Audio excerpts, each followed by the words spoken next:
This week, the sky brings some beautiful energy to close out the year. We're talking clear communications, powerful partnerships, rewriting your story, and yes, speaking on some beautiful wishes and dreams. And my intention is that all those wishes and dreams come true for you. I'm going to talk about what this astrology means and more on today's episode of Cosmic RX Radio. I almost said on today's episode of podcast. Am I AI?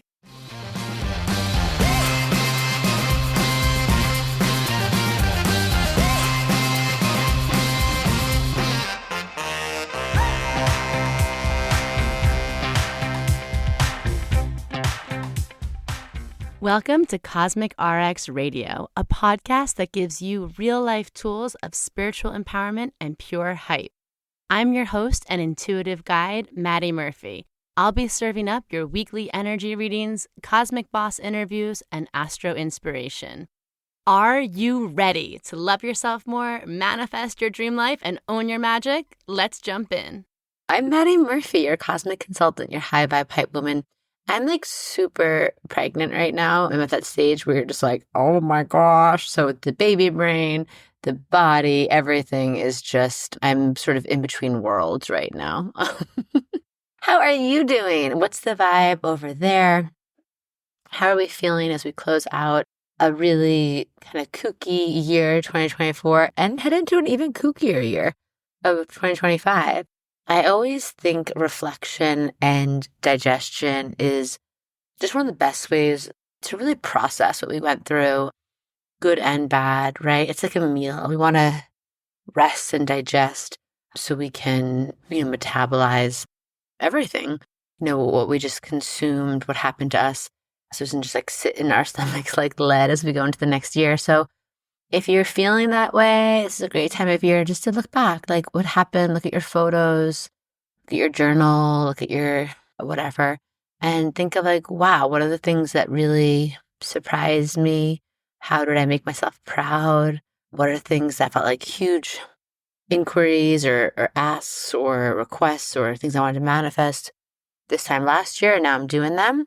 And maybe where did certain things fall short? What were some challenges I went through? What were some things that I didn't get to accomplish this year? Just reflecting on all that, I always find it's like good for the soul. And I also say that because we're in the last days of Mercury retrograde in Sag, and Sag is the sign of the philosopher, the truth seeker. So looking at things from these higher perspectives is so up its alley. We're going to talk about this week big things. We have a Venus-Mars opposition that's pretty rare, coming on 12/12, which is just also a fun numerology day. Also my due date, so let's see what happens there. And we also have Mercury is stationing direct on the day of the Gemini full moon. How fun is that? Like, we have Mercury, the ruler of the moon, going direct, and just, some beautiful ahas, like I said, some illumination. I'm going to talk about how to work with that energy and especially how to use it to really harness some good end of the year reflection and manifestation. Before we get into that, Virgo announcements, big things. If you missed our 2025 live webinar, you can catch the replay. So much good stuff in there. So much that I'm just, my Virgo brain loves to lay it all out and have it all in one spot. And so we went deep, we went wide. We're talking about everything you need to know for the year ahead. This is a year where every single outer planet is going to change signs. So it is a pivotal year, to say the least. I'm feeling like it's up there with 2020. And it doesn't matter. I'm not here to try and predict or control the future. But having the awareness of how to prepare and work with this energy is going to make all the difference. So definitely check that out.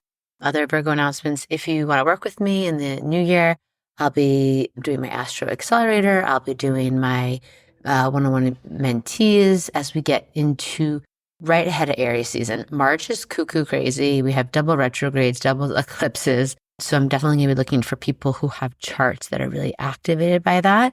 If you want to apply to work with me, you can check all that out through the show notes links, also through my link on my Instagram bio. And then other Virgo announcements. I love you. I appreciate you guys so much. I appreciate you baddies. Again, wrap up the year always makes me reflective, nostalgic, sentimental. And I just love getting DMs from you. I love hosting new moon calls with you. I love this year becoming a mother and having so many of you reach out with advice or words of encouragement or gifts or just blessings. And I'm like, how lucky am I? How blessed am I? So that's just my last Virgo announcement. Okay, let's talk if astrology isn't real. So this week, the headlines and the astrology isn't real. It's writing itself, boo-boo. I probably had, not exaggerating, like almost 100 DMs from you all about just some very Pluto and Aquarius stuff that's going down. And I want to point out that we talked about, these first few weeks of Pluto and Aquarius, we're going to feel things really extremely. And also on the days of these things happening, the sun was square Saturn. Why is this important? Just for a little astro information, the sun always connects us to rulers, connects us to leaders, kings, all that. Saturn limits, rejects, imprisons, excludes, has karma catch-up moments. It like punishes. I don't want to say that that's like a drastic word, but it does. It's karma catch-up. And we saw like in literally like a 2-day span, the president of South Korea's attempt to impose military law absolutely failing and giving us a good blueprint, and I hope some stuff for other whack world leaders to be scared of. And the French prime minister receiving a no confidence vote. I mean, the headline is like French government collapses again. I'm like, okay, Pluto and Aquarius.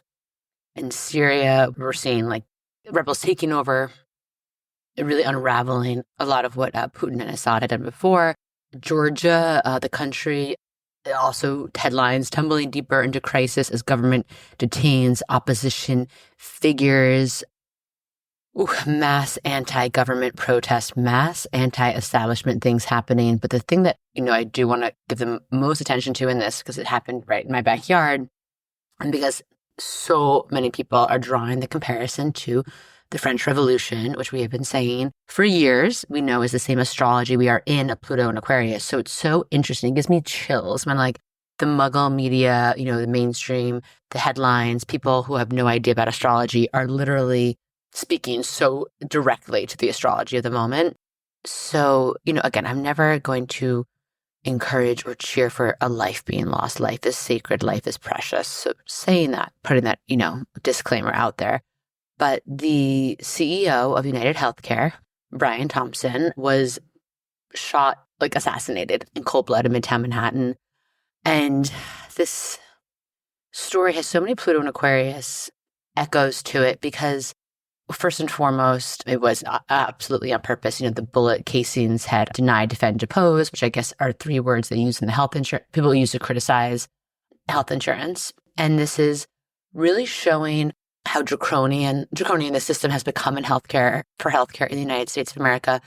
And, it's weird after the election seeing that, for better or worse, whatever you want to say about it, this has drummed up an interesting, unifying response from the internet. If you look at the comments on like Facebook posts, social posts, Instagram posts across the board, across people living in every area of the world, most, say economic statuses, their reaction is not thoughts and prayers. It's, well, this is what happened to my family, or I was denied this. I had this, previous, what do they call it, condition. And it's really showing how dark it is. And I guess United Healthcare does lead the way with denying claims. And then last November, I guess some United Healthcare patients filed suit.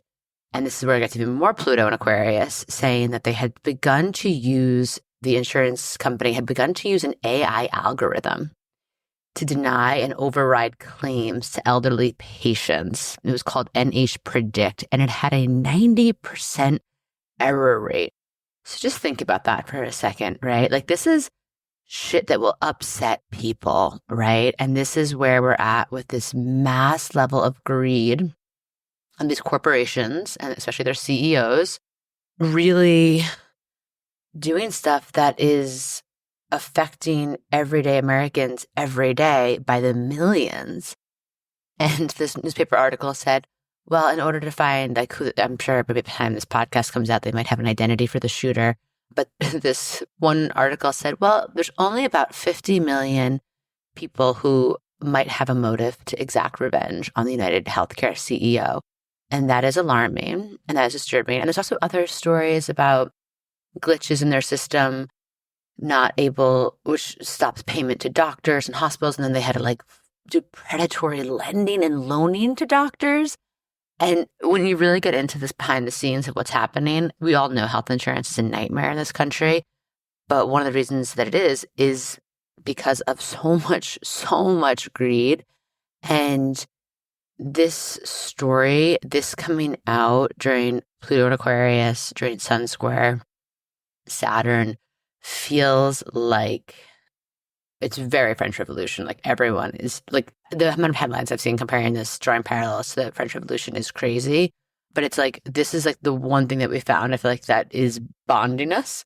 And I think it's going to hopefully, what I would hope is, again, I don't want any other acts of violence against any humans, but just scare, startle, shake, shock into action some of these other billionaires, especially the people who are, again, people are struggling to put food on the table to get by. This is healthcare. This is just something that's like, this is not a luxury product, right? And then, of course, while this happened, by the way, for any people living in my tri-state area who have, I think it's Anthem Blue Cross Blue Shield, while this was happening, they literally passed something that they will only cover anesthesia in the surgery for a certain amount of time.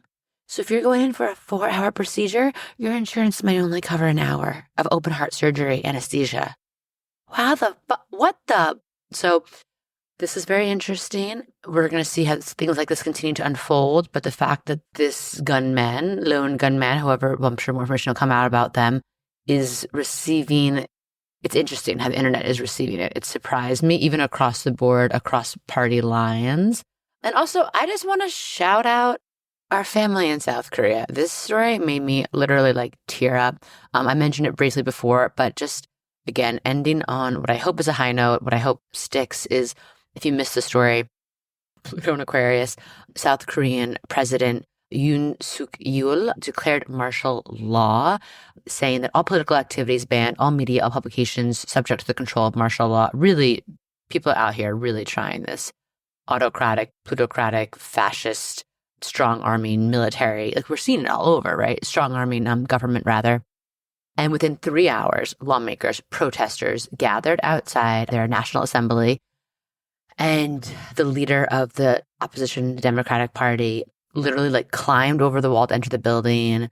190 legislators unanimously overturned Yoon's decree in 6 hours. Yoon declared, okay, martial law's over. And the opposition had already introduced articles of impeachment.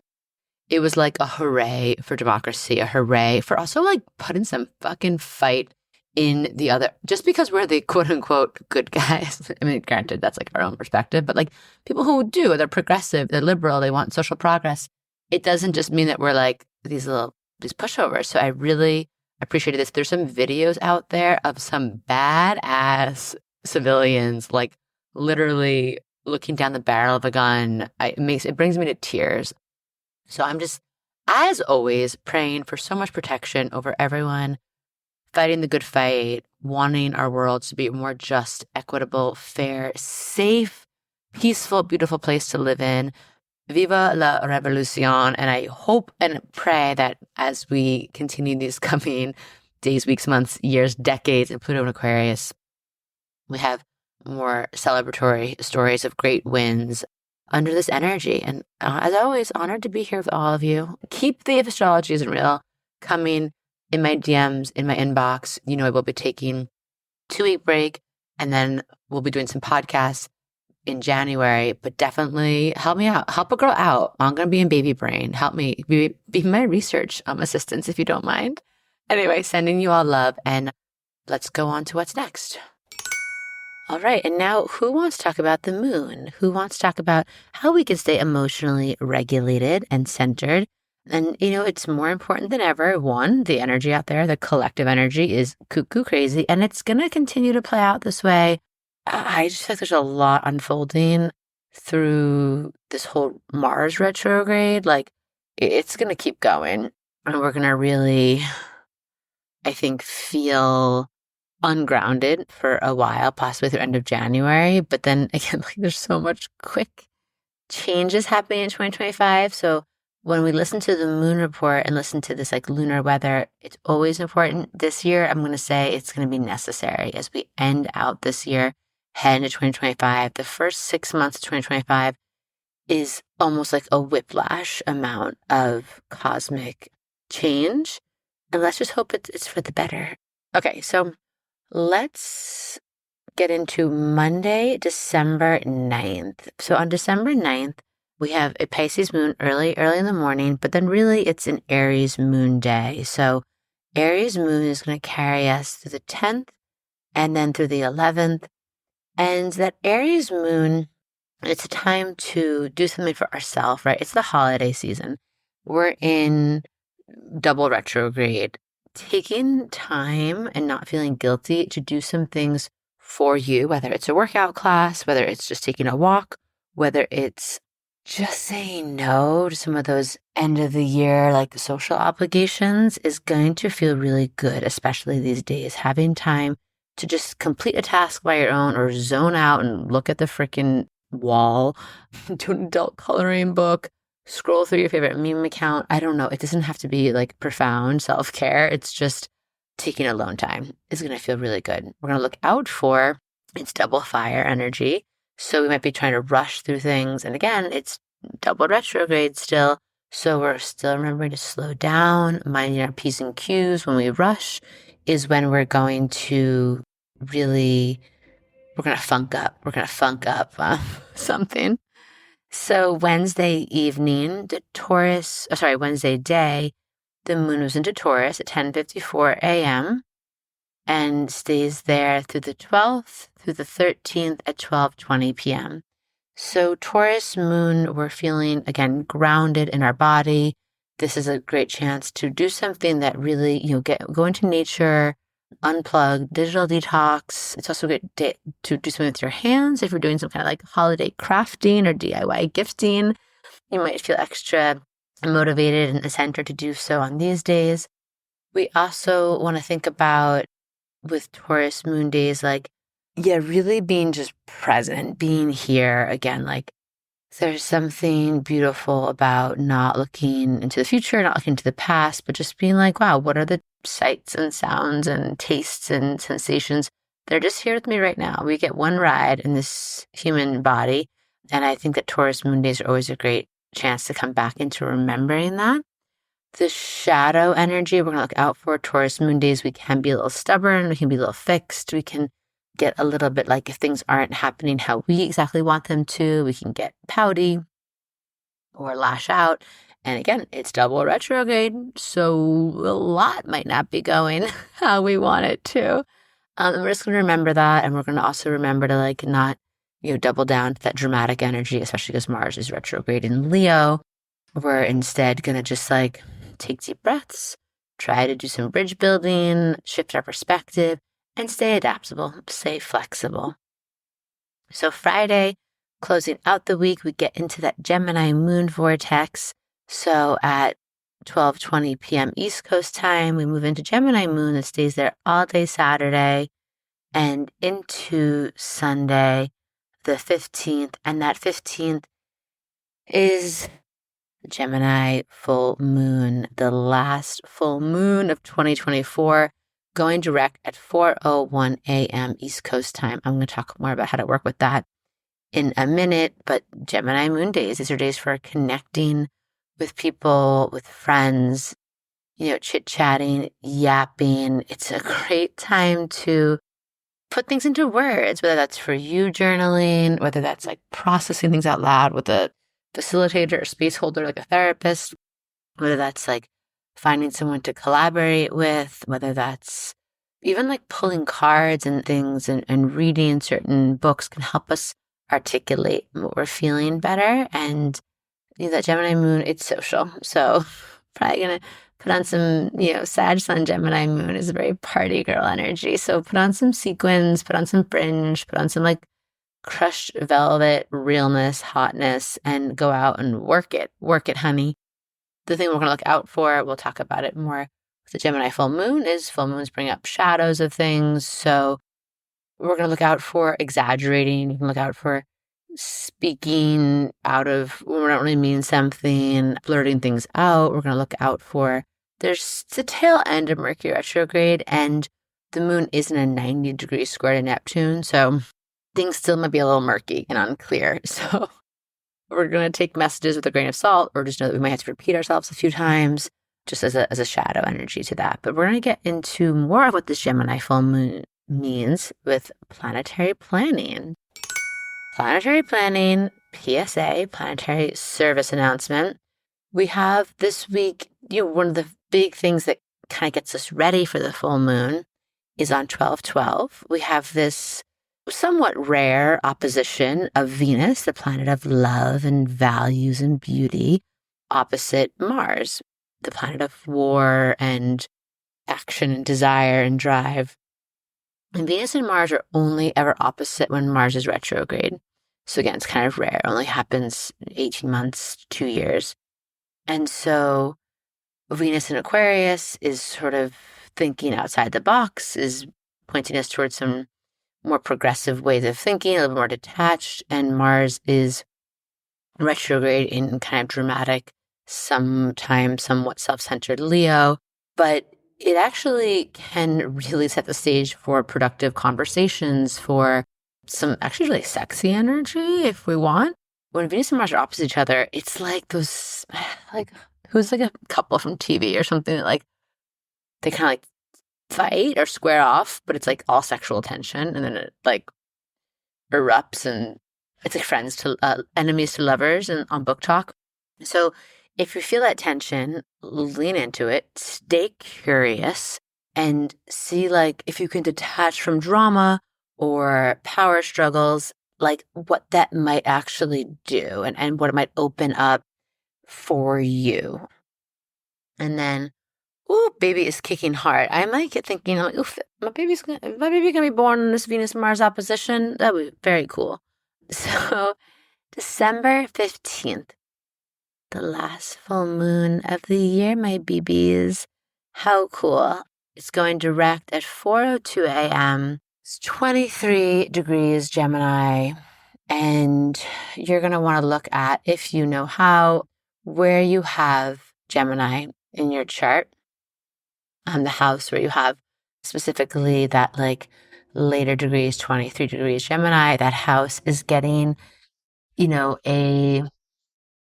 something is coming to fullness, something is coming into closure or completion, something is coming to full bloom there. And you can look back to June 6th, 2024, this past year, of when we had the new moon in Gemini. And there was a new moon seed that was planted, a storyline that began around that time. And maybe even June 6th to June 12th. I'm going to give you those dates because Mercury traced over the sky where that new moon was taking place right after.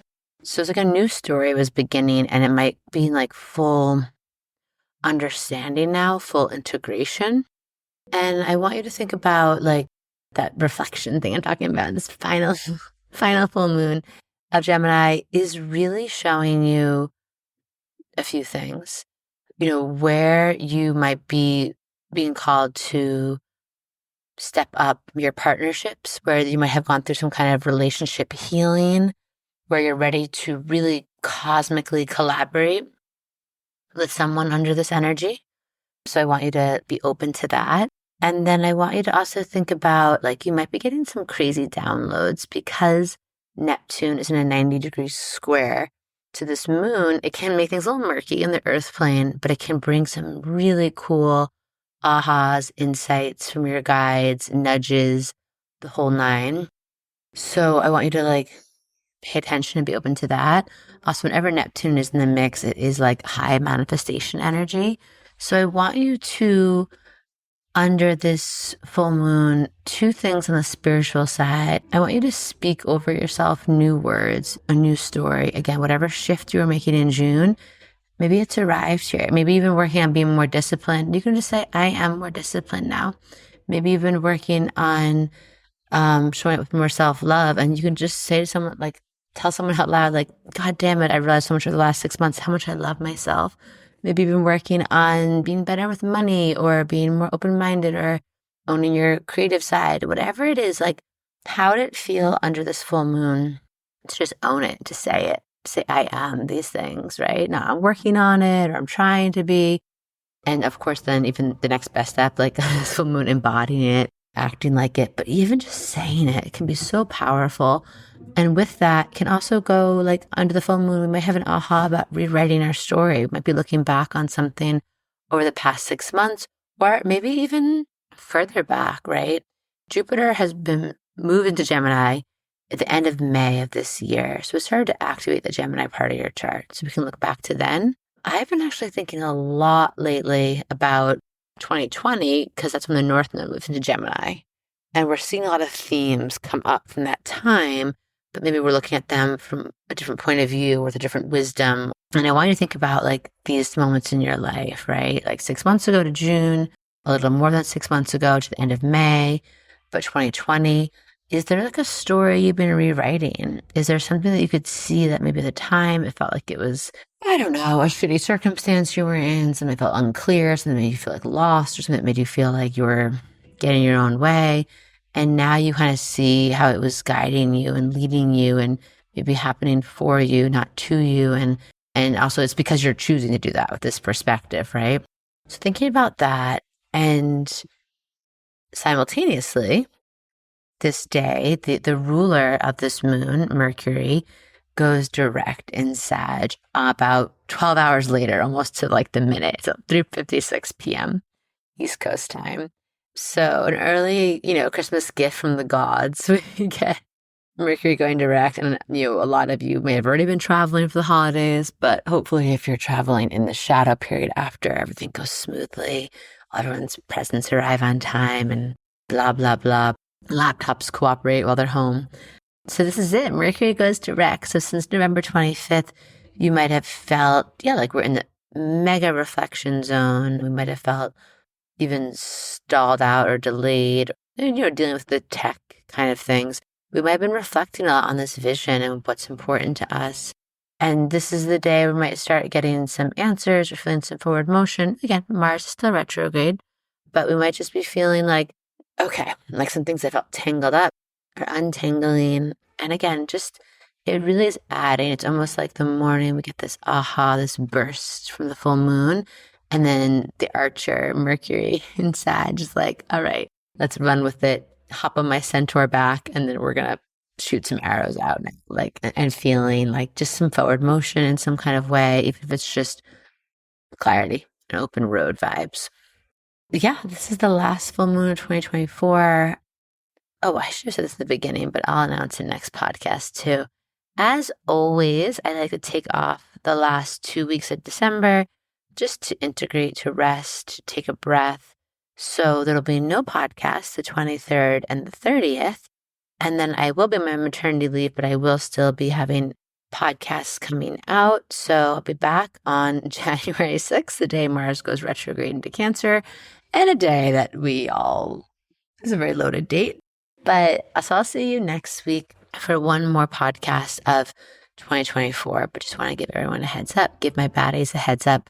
And again, just thank you for being here on this wild ride. So I am sending you big full moon blessings for those big fat checks and hot juicy sex. And until next week, mwah.